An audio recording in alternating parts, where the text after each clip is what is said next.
Welcome back to the Diamondbacks here on OOTP 23. It is time to head into the offseason and try to improve our team and actually make the playoffs next year. We've got a few things to do here, which include actually filling out our staff and also making some decisions on some options here. So for one thing, I'm seeing right away is that our fan loyalty has now dropped to poor. So that is very bad news, as it says in the email. Not good whatsoever. Our budget is 154 million. So we do have a little bit to spend, but I believe we were the 24th budget. Now we're the 25th budget. So I mean, things really didn't get too much worse or too much better. But we do have an option here on Austin Hedges and on Kevius Sampson. Both of them are pretty cheap. Sampson will probably just also OSA ratings because we have to hire a new scout, but Sampson is a guy who we will just probably give him executing an option because he has plenty of team control too. He's only got 1 year of Major League service, so we are just going to be executing his option as well as Austin Hedges. Even if he ends up being the backup catcher, it's fine. He's going to make like 1.5 million. Also, it seems that our pitching coach retired, Bryce Bentz, and Andrew Susak retired because he stinks, and he didn't really do anything anyways. I believe I DFA'd him, and I even forgot to cover it. But here in the big leagues, we're losing our scout, bench coach, assistant GM, third base coach, and of course our pitching coach. So we do have to replace quite a bit of our major league staff here, as well as the minor league staff, as you can see here. And if we take a look at the top prospects reports, we have Pineda. He's the number 13 prospect in baseball, the guy we signed in the offseason. Elite nickname, Scuttlebutt, Nelson Scuttlebutt Pineda. This is what OSA thinks of him. Like I said, we have to hire a scout. And then Tamar Johnson's number 42. We take a look. He finished the year in high A, basically a league average hitter. He will be starting next season in Double A, that is for sure. So we're just going to go ahead and promote him to Double A just now because that's where he's going to be next year. So we're going to have him there and don't have to worry about coming back and promoting him. But I will be combing through the minor leagues like I usually do. And then on the pitching side of things, we actually have Luis Rivas on here, who is an 18-year-old. He was a scouting discovery in 2024. So this past season, literally just a bit ago. Yeah, like a couple. No, that was yesterday. So this guy was signed into our system yesterday, and now he's on our top prospects list. He's the number 21 pitcher in baseball, lefty of the Dominican Republic. What a find from our scout, who is no longer on our payroll here. So I mentioned a bit when I hired my original scout here, but what I look for when it comes to scouts is we're probably going to pick one of these guys. Is just because they have outstanding amateurs, and I generally care more about scouting amateurs than I would do anything else. Probably going to end up going with Ramon Navarre here, who favors tools. Bridges could be an option because he highly favors tools, but he's not as good with scouting majors or international. Well, this guy is good and then excellent for minors and international.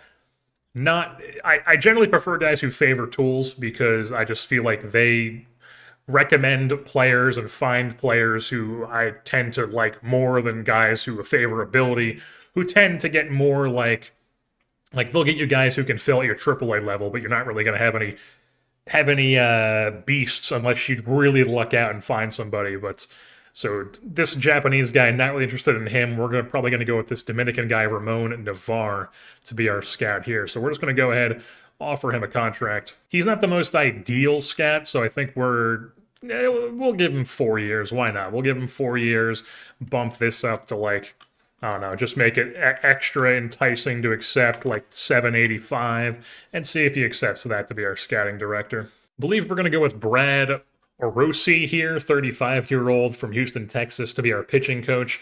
He has both teach pitching and handles aging, outstanding, and then development and mechanics is excellent. Focus on power pitchers, that's fine. Generally, I try to get guys who focus on either power pitchers or ground ballers, but once I get to the major leagues, I don't really care too much about the pitching coach focus. I generally prefer that for the minor leagues. So we can really develop like a certain style of pitching throughout our minor leagues. But once it gets to the big leagues like this guy is going to be, it's not really too concerning to me. But we are going to offer him to be our pitching coach. 4 years, $380,000. See if he accepts that. So we've just gone out and offered all these guys. We are not going to be offering an assistant GM because I do everything that an assistant GM would do anyways. So there's no point in going out and just spending money that we could be giving to somebody else to add to our assistant GM here. So we're just going to leave that vacant because there's no point in having that with how I play this game. All right, so I'm probably going to sim a few days here and see if we can get our scout in the building so these guys actually have like what my scout thinks of them rather than just OSA ratings before I make like any evaluations.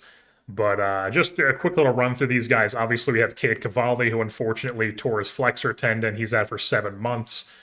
Darian Nunez is out for 9 to 10 months with a torn shoulder labrum. We've also got, I think that's it for the injuries, but Josh Rojas is really probably the most interesting guy here. For free agency this season, he's slotted to get $8 million in arbitration. I believe he has this year and then 1 more year left in his team control. Yes, this year and 1 more year, both pretty much slotted to be like $8 million. So I could try to sign him for both those seasons. Or he is 30, and he has been like a 2-3 war player for us. So he is a valuable player, but is he valuable enough to where we would want to just keep him? Or could we possibly try to flip him and play somebody else at third base? Maybe get like a really good defensive shortstop, and we play somebody like Jordan Lawler at third base, for example, who's probably a better third baseman or second baseman than he would be a shortstop. Because once again, these are OSA ratings, but I mean, my scout thought the same thing. He's, you know, he can play shortstop, but he's probably better at second or third than shortstop. And he's not like a slouch at short. Like he had a positive ZR at shortstop in both the minors and the big leagues. But 10 errors in 800 innings. In 98 games, he committed 10 errors. So, I mean, could possibly look to move him to the corner or at second base. And like I said, pick up maybe a really good defensive shortstop in the free agency or maybe trade for one. Alrighty, our scout Ramon Navarre is now signed. So we have this favor tools at standing amateurs, excellent international, excellent minor leagues, and good for the major leagues. So yeah, he's our scout. Now we can go ahead and actually start evaluating our team. Another thing that I am interested in doing this offseason is possibly signing Corbin Carroll long-term, because he is probably going to be a big piece of our team here. He basically just turned 24. Obviously just had his best season for us in the big leagues here, 3.8 WAR. Thing is, do I want to commit to like both of our long-term signings here being our corner outfielders in Alek Thomas and Corbin Carroll? I mean, we basically did the same thing with Thomas where he had like 1 good season, I think, and then we extended him. I think that's how it was. And Corbin Carroll, not as good of a personality as Alek Thomas, but I mean, he is definitely going to be a very important part of our team here for seasons to come. Like I said, he only a year and 95 days of service time. We could hold off maybe like 1 season, or we could just try to extend him here super cheap for long term. So he has 5 more years of team control. Let's see what we could possibly work with here. The max would be 8.9 in arbitration that he's set to get right now. But like I said, all of that can change and will change as he performs better and better as he gets his career even going even more. We're just going to let Corbin Carroll play 1 more year with his $700,000 auto-renewal contract, and then after next season, we will revisit and try to extend him long-term. I've tried finagling with a few things, a few offers, but he doesn't seem interested in being locked up long-term, so we're just going to roll up with 1 more year of $700K for him. And then we're just here doing that thing where we take guys off our 40-man, get them off the auto-renewing deals. Somebody like Michael Gigliotti, we are going to waive and DFA him to get him off that auto-renewing deal. Also, Jake McCarthy is going to get the same treatment. And Braden Ogle is also going to get that treatment. And so is Esteury Ruiz. So all those guys are taken off the 40-man roster now, and they do not have guaranteed contracts anymore. Gigliotti's fine. You know, maybe we end up bringing him back. Maybe we keep him in the system. Who knows? But he's not somebody I'm like too concerned with losing. We can always try to replace him in the offseason. Same deal with Jake McCarthy. He had that one stretch when he came up in 2023, or what year was it, where he came up and he had like a month where he was really good. It might have been 2023. He had like a month where he was good, and then he was not that great otherwise, and he wasn't great for us last year. Don't really need him in the system anymore. We also did that with Esteury Ruiz, who came over in the Madison Bumgarner to San Diego trade dump, where we got Yu Darvish as well, and neither of those guys have done anything. Ruiz got a little bit of time in the big leagues. He was really bad, and last year was just... I guess he was fine in AAA, but I mean, not enough to where I'm trying to keep him around in the system just to have him as a corner outfielder. Also, I forgot to go over Blake Walston in the end of season update video because he was hurt to end the season, but he was very good in the 40 innings in the bullpen, so we moved in the rotation for 10 starts to finish off the season, and he was not too shabby in the rotation either, so Blake Walston might actually end up being a decent starting pitcher for us here in the big leagues. So we've gone through here and offered some of these guys minor league extensions to see if they will accept them. And who stands out to me right off the bat here is Estevan Florial, who had a very good season in AAA this year. He was a guy who was pretty okay as a fourth outfielder for us when we had him up in the big leagues. And he is a guy that my scout likes a decent amount as well here. I like the high work ethic, the power, the eye. Obviously going to strike out a ton, but I don't really care too much about that. So we're just going to extend him. We are going to offer him a one-year deal. Maybe try to jip him down to like $800,000. Okay, maybe... Boom, $900,000. Estevan Florial. He's going to come back to our system and be a depth outfielder for us. And then of all these guys here, we are just going to be offering Pache the just team offer here. I tried to maybe jip him for like a little less money, but he's not even interested in discussing at all. Perdomo's the same deal. We're still making a decision on Rojas. Nunez, I dropped his team offer down to $1 million because it was like 1.6 or something like that, and he's going to be out for like the entire season. So there's really no point in... I could just not offer him at all and just let him sit in free agency, which I might do. He is high leader, high work ethic, though, and he's coming off of a torn labrum, so these ratings probably won't remain what they are. And he's also a guy who hasn't really been that great for us. So I might just... He's going to be... yeah, we're just not going to offer him anything. Nunez is no longer going to be in our system here because he's coming off a torn labrum. Still 9 months left on that. But Fleming, we did offer like... it was like 1.4 we offered him, just barely below the team offer. Javier's a guy we might try to trade this offseason just to get something for him, maybe like a depth guy at a different position. Cavalli, we're just giving him the team offer here. He is a guy who, yeah, we're just going to give him the team offer. Adone here, team offer is 1.2. And he's coming off a season where he had a 2 WAR split between us and Washington. He's pitched a decent amount of innings in the big leagues. Since 2022, he's been a starter for the Nationals. And he's been like a round league average pitcher like every season. Definitely a guy that we probably are going to be having a part of our rotation here for a few years to come. If we take a look at, not strategy, if we take a look at where he's at, he has 3 years of team control here.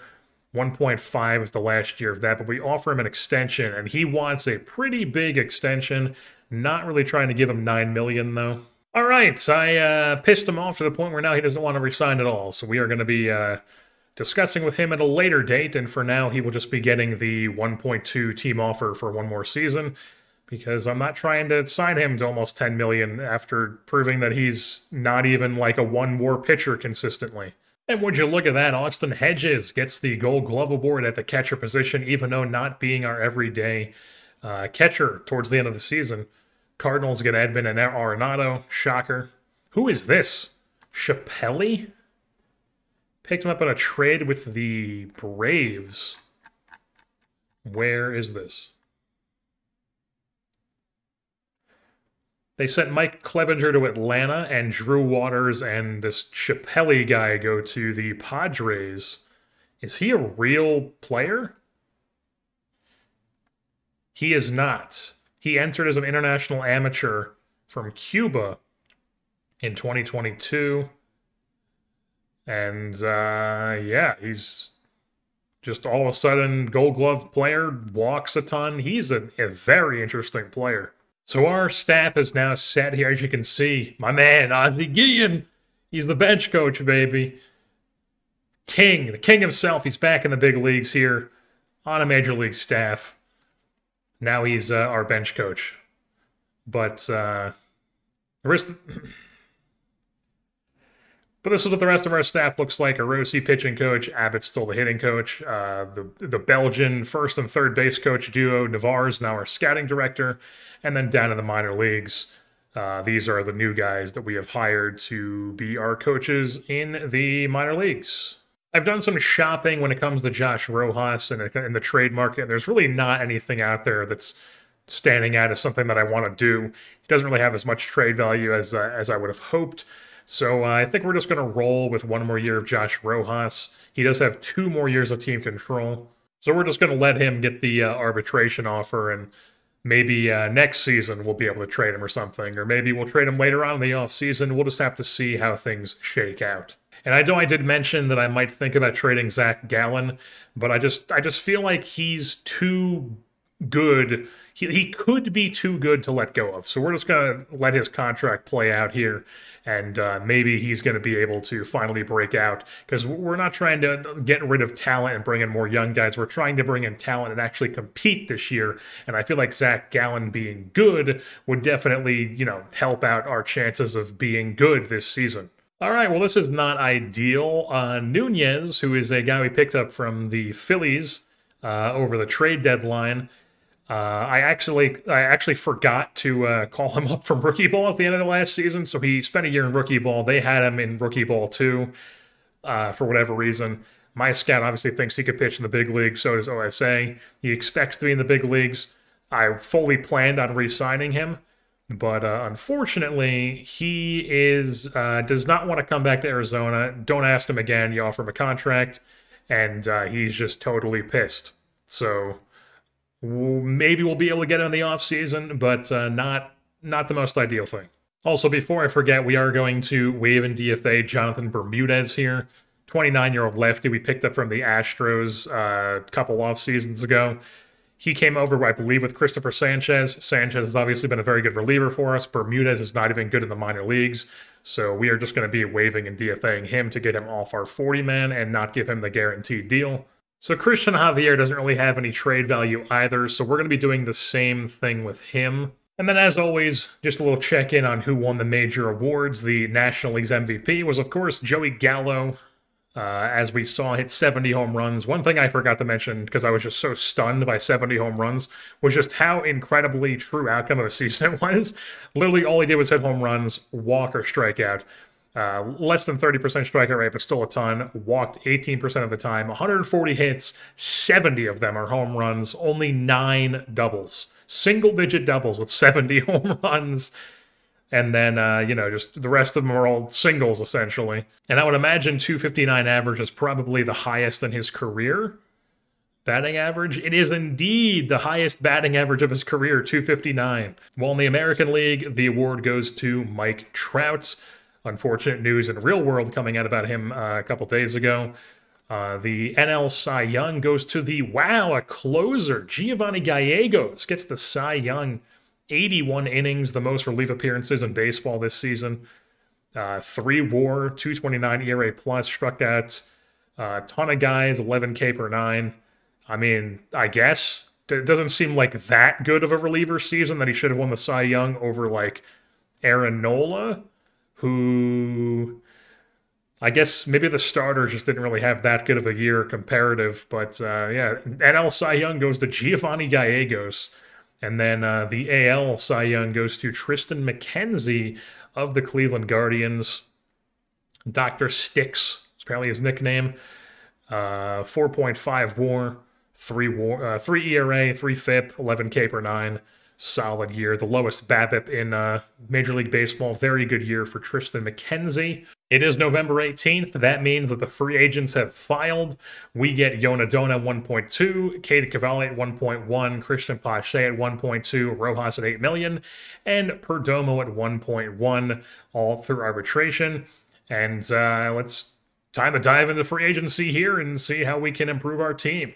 I lied. Before we actually dive into free agency here, I do want to just add a couple guys here to our 40-man roster. We have 34 out of the 40 spots. We're going to add 2 guys here to protect them from the Rule 5 draft, just to add this and see just how many spots we have open on our 40-man roster before we dive into free agency. First one is going to be Ryan Kostu, whatever this guy's name is. He came over in the Angels trade that we did. Yeah, this was the Varsho trade. He came over with Sandoval and Werner Blakely and Noah Syndergaard, so he is going to be added to our 40-man roster here. Just going to have him up in the big leagues.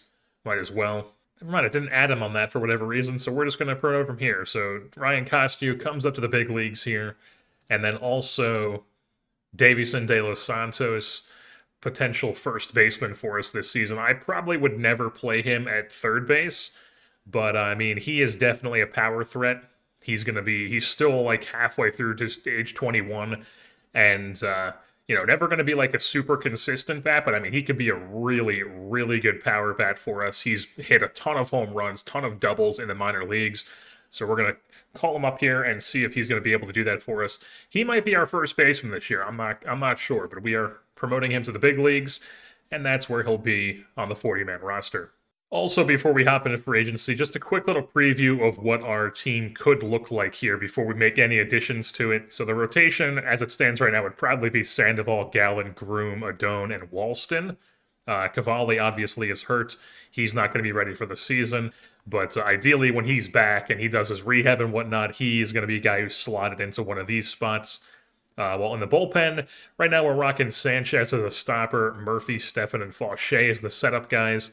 Middle relief would be Samson, Weisenberg, and Elvis, and then maybe we have a long man, depending on if we go with one extra reliever or one extra bench piece, and that long man would probably be Josh Fleming because he was good in his 16 innings that we had him for when we claimed him from Tampa Bay, and he has the high leader, all that good stuff to have on a team. While if we take a look at the hitting side of things, what that could look like is something like Marchand and Hedges splitting time at first base, maybe something like every 4th game, maybe something like that, maybe every 4th, but I'd say probably every 4th game. De Los Santos at first with his power, Marte at second, Rojas at third, Lawler at short, Carroll left, Pache center, Thomas right, and Jackson DHing again. While the 4th outfielder will probably end up being either Barossa or Florial. Probably Barossa, Florial.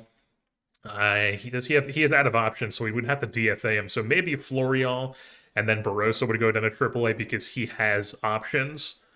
So we would probably do that. We'd probably have Florial as the 4th outfielder, assuming we don't sign anybody, because I don't really feel like we need to sign a 4th outfielder. We might sign like a AAA guy who can play center field for us, but not a guy who's going to be a 4th outfielder on the major league team. One thing I might improve on is our backup infielder. Also, Buddy Kennedy is the backup first baseman and DH, but the backup infielder, I might do something weird where, like, maybe we do end up getting like an elite defensive shortstop, moving Lawler to third base because he could absolutely play third base, and keeping Marte at second. Maybe Rojas then becomes like a super utility backup man at like second, third, and short. But probably not short. I'd probably do a thing where, like, if we get a super good defensive shortstop, I'd probably have like Lawler still be our backup shortstop, and then like Rojas will slot into third whenever that guy needs a rest and Lawler plays short. But Rojas could definitely be a like utility man at second, third, even in the corners if he wanted him to. But do we really want to get rid of his production? Because he's been a very consistent player for us, around a 3-WAR player as a starter. If I moved him to the bench, it would be because I think we can get something that would help us at that shortstop position. But and also Lawler would definitely need to actually put up a very good offensive season, which hopefully he's able to do. Well, when it comes to the pitching side of things, what I'm thinking is maybe add like one starter possibly. Not like a huge signing. We do have $36 million on the open this year, and then $41 million for next year. Is essentially how I look at that. A team focus is win now, which is surprising because we were just rebuilding like last year. But yeah, maybe add like one starter, not like a long-term thing, not like a huge contract, but maybe like a 2-3 year deal for a starter to slide in and be a solid arm for us. Maybe pick up like a cheap reliever or two as well, because it's not like our pitching was that great last season. It was pretty not good overall, to be honest. So if we can actually add in a arm or two or three that actually help us be a good pitching staff, that could definitely go a long way to helping our team. And that also ties in with possibly getting a good defensive shortstop and moving Lawler to third and Rojas to the bench, because we have Pache in center. Marchand and Hedges are both good defensive catchers. Definitely it would help us if we have, premier defenders at premier defensive positions. And even Lawler at short. He can probably hold his own. OSA thinks he's a little bit worse. My scat thinks he's a little bit better. But I mean, 65 range is good enough to hold your own. I mean, he barely played in the bigs last year, only like 98 games. And he did have a positive ZR. So he's definitely no slouch, but also he did have 10 errors in those 95 starts, 98 games. So when it comes to starting pitchers that are available here, there aren't really too many that jump, but there's like three like big demand guys here in Fried, Wheeler, and Syndergaard. Those aren't really guys that I'm looking to go after. I mean, they would help, obviously, yes, getting a guy like Max Fried. He is a compensation guy. I don't really want to give up compensation for him, even though he is obviously very, very good defensively as well as a really good pitcher. I mean, he'd want like a huge deal. We'd lose a draft pick. Not really what I'm trying to do here. But somebody like Severino possibly is an option. He's demanding like $10 million. He is fragile, which I don't like. He hasn't been the greatest either, so maybe not him. I mean, my scat thinks he's pretty good, but he hasn't really pitched too much in the big leagues here. Last year he did pitch a decent amount, but was not the greatest. Ended up getting traded to Colorado, was really bad with them, but I mean, can you blame a pitcher for going to Colorado and not being good there? Which is, wow, he went to Colorado in my Red Series too. So Severino is just destined to end up pitching for the Rockies. I fully expect that to happen in real life now. But I mean, he had a good 2022. 2023, he was in the minors, I guess. Maybe he was hurt. Yeah, it looks like he tore his rotator cuff in September, so he probably missed like the whole season and then just had like a rehab stint to end the year in 2023. And then 2024, he was okay and wasn't good with Colorado. Or there's somebody like Pablo Lopez, who's a little bit cheaper, also younger than Severino at only 28 years old. My scout, only low accuracy, but my scout thinks he's a little bit better than OSA does. He's a guy who also hasn't really... Well, he was really good in 2022 and 2023. Then last year was not great. Got traded to San Diego and was like... Did the thing where he had a good ERA plus but a bad FIP minus. So, he definitely gave up too many home runs last year. That's probably fluky. He could very easily just drop back to what he did in 2022, 2023, especially with a good defense behind him. I think that is somebody who I'd be interested in going after. So he's 28. He'll be 29 by the time the season starts. We could easily give him like a 3-year deal. Maybe a team option for the 3rd year. Boom. Maybe drop this down. Boom. There we go. We are going to offer Pablo Lopez this 3-year, 3rd year being a team option, 7.3 first year, 8.3 the 2nd year, and 9.3 for the 3rd year with a $900,000 buyout in case we do not want to give him that 3rd year. But we are going to submit that to Pablo Lopez. I'm also thinking we're going to give a little cheap deal to Tyler Chatwood here. I don't know if we'd put him in the rotation. He could start for us, but I'm looking maybe starter, probably a reliever for us. Plenty of people know who Tyler Chatwood is. He's a guy who's bounced around quite a bit in the major leagues. Looks like he was in the NPP in 2022, then came back, went to Baltimore, wasn't that great. Was even worse last year in Colorado, but I mean, it's Colorado. What do you expect? I really like extreme ground ballers. Really, really like guys like that. He's got the high movement ground baller too. So those guys tend to work out really well for me, especially if you pair him with a good defense, like I always say. He's very cheap. If he doesn't work out, we can easily just DFA him and move on. I think we're just going to give him. We're going to give him 1 year deal here. We're just going to guarantee it's a major league deal so we can maybe drop it down to like 1.2. Boom, 1.2 million. Tyler Chatwood, come and be a snake. So taking a look at the shortstops who are available here in free agency, there really aren't too many guys who jump off the page to me.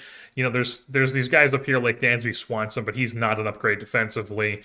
We're not trying to pay him $11 million to not be an upgrade defensively. It's not what we're looking for here. Jorge Polanco. Clicking on the wrong guy. Jorge Polanco's, can play shortstop, but he's also not a great shortstop, also not very good the past 2 seasons at the dish. Somebody like Paul DeJong, I know is a really good shortstop in real life. Only 55 range in this game, though. Good error and arm and turn double play, though. But he is a guy who just played as the starting shortstop for Philly last year, and he was really, really bad. So definitely not an option there either. You may see that Andrelton Simmons is down here. We all know that he's the defensive wizard. Unfortunately, no longer the defensive wizard. Definitely not who he used to be. 3.9 ZR. We can easily get that from Jordan Lawler, if not better than with Jordan Lawler.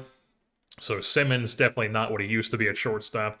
So we're not going to bring him on either because Lawler's going to give us about that defense and also much better offense. But I am interested in, if we sort by fielding ratings here, if we take a look at this, well, first of all, we offered this guy a minor league deal, 21-year-old switch-hitting guy from, I guess he's from Canada, but he was born in Dominican Republic, but grew up in Canada. He's been playing indie ball in, like, Quebec, he's indie ball guy. He's barely played, but he's got really, really good defensive ratings. Could definitely be an interesting player to have in the system here. So we're going to just offer him a minor league deal. We already did that. But Wilfredo Tovar here, very high avoid K. He's basically Andrelton Simmons, but still very good defensively. OSA thinks he's a little bit worse than my scout does with the range. But you can see here, he was a below-average bat in the PCL last season, but he had a 3.5 WAR, and that is because he had a 20 zone rating for the Oklahoma City Dodgers last year in 119 games. I mean, a 20 ZR is pretty insane. So he's not that expensive. So we are going to offer him a deal here. Maybe he starts out in AAA, but we are just going to offer him a contract. Yeah, we're just going to give him a minor league option with minor league contract with a major league option here. Maybe drop it down to like 1.1. Boom. We're giving him that. That's the offer.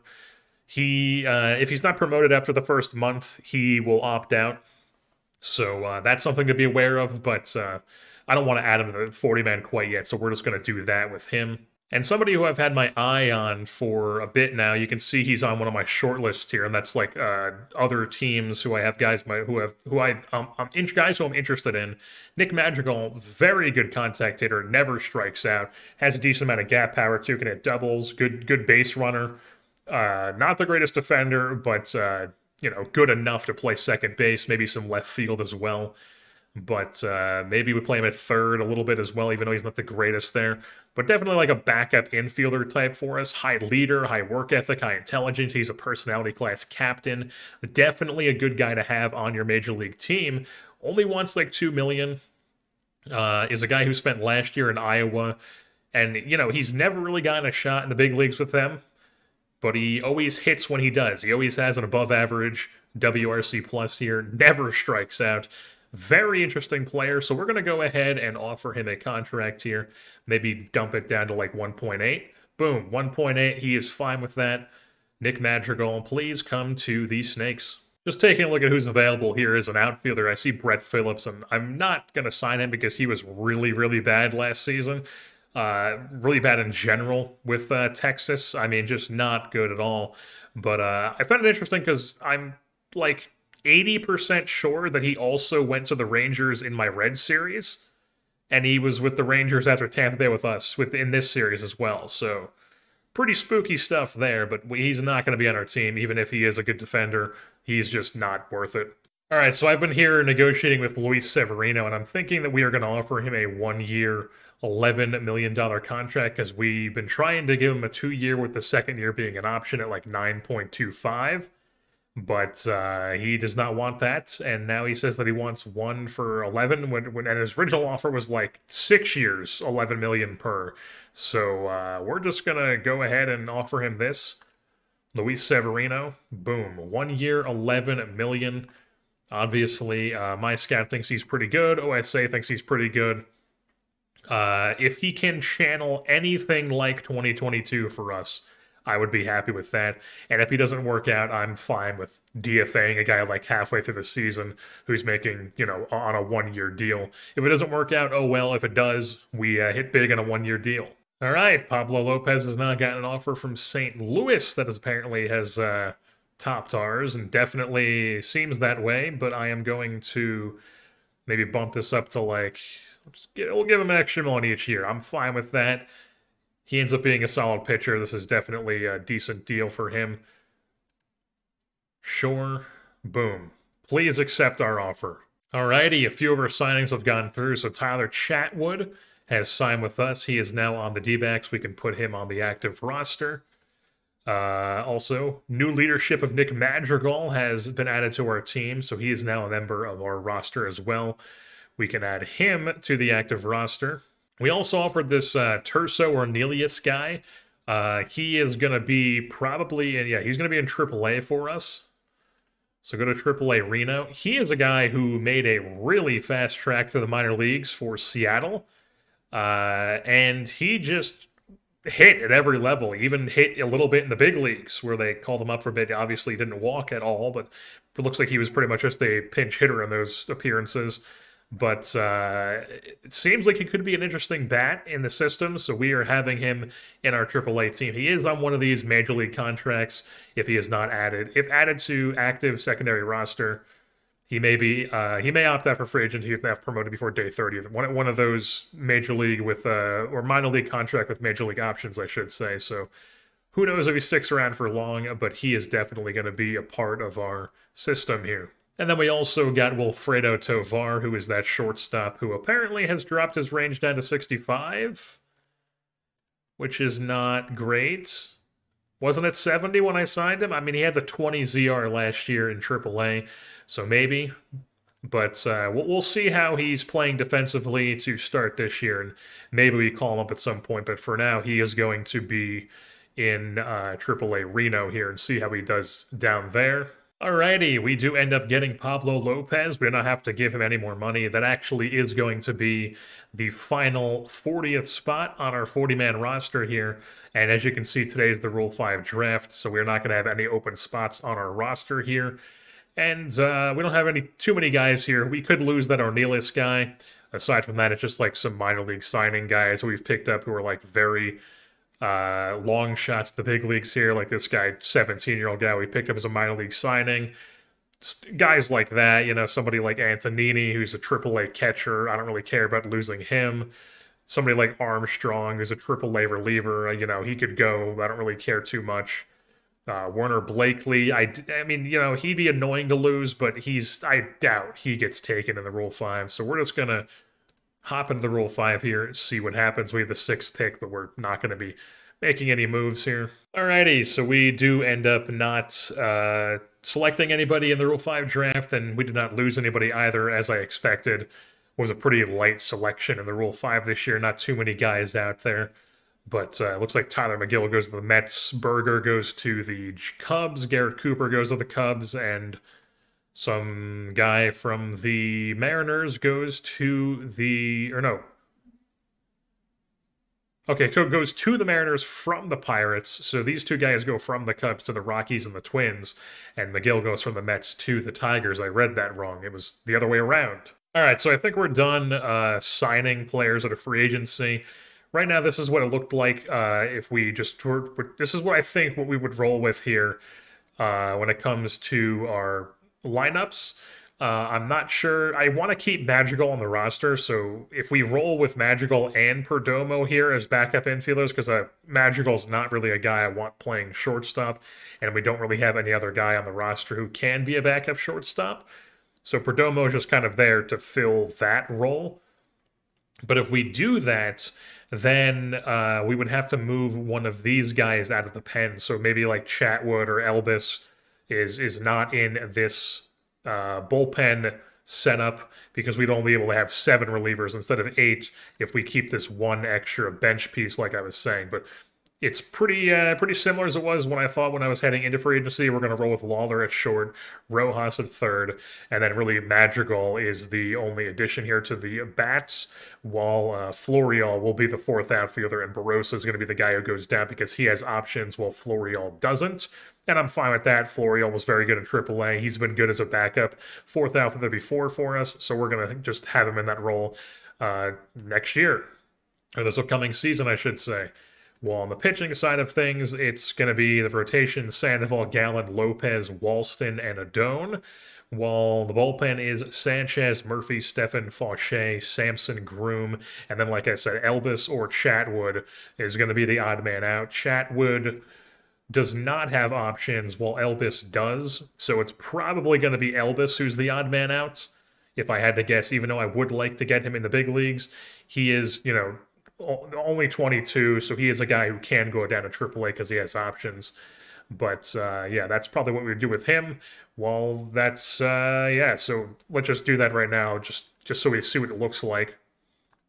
So yeah, there.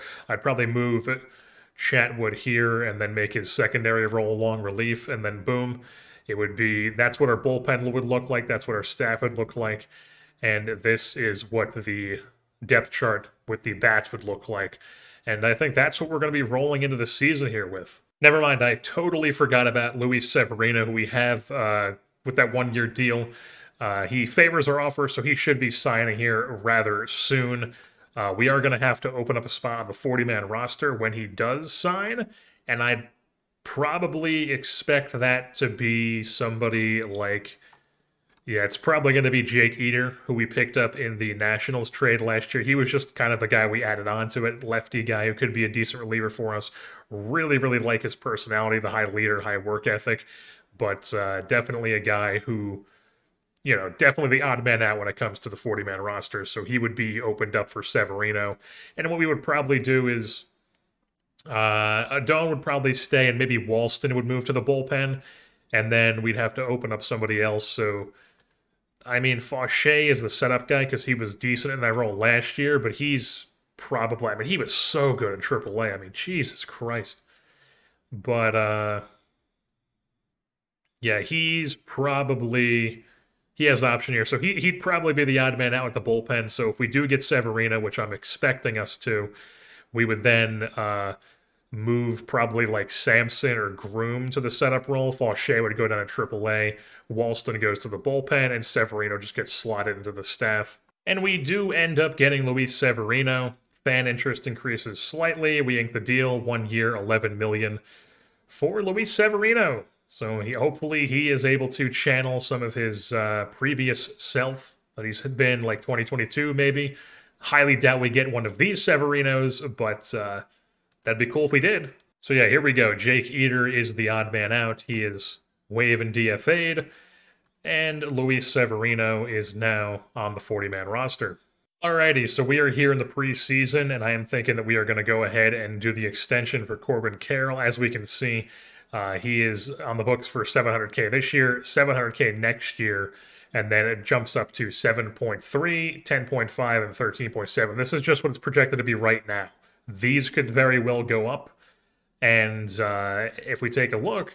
So we only have one more. First of all, his ratings. My scout thinks, obviously, he's very good. He's coming off a very good season. He's our leadoff guy. Him and Thomas are definitely key players for us here. So he only has one more year upcoming of 700K, and then it jumps up to 7.3, and then it's 10 plus. So we are actually able to offer him this. Well, I've already offered this to him. He wants this. So, I mean, I would be totally fine with giving him 1 year at a higher than he wants and seeing if he would take 8.5 for maybe up until his age 30 season. No, he does not. A 1 year. Why? Why do you want that? God damn it, now he's not interested in anything. And we are going to be negotiating with Corbin Carroll at a different time. I should have just gave him the 8 mil. But that would have only done team control, and I wanted for more than his team control, but then, I don't know. We'll re-engage with him at another time.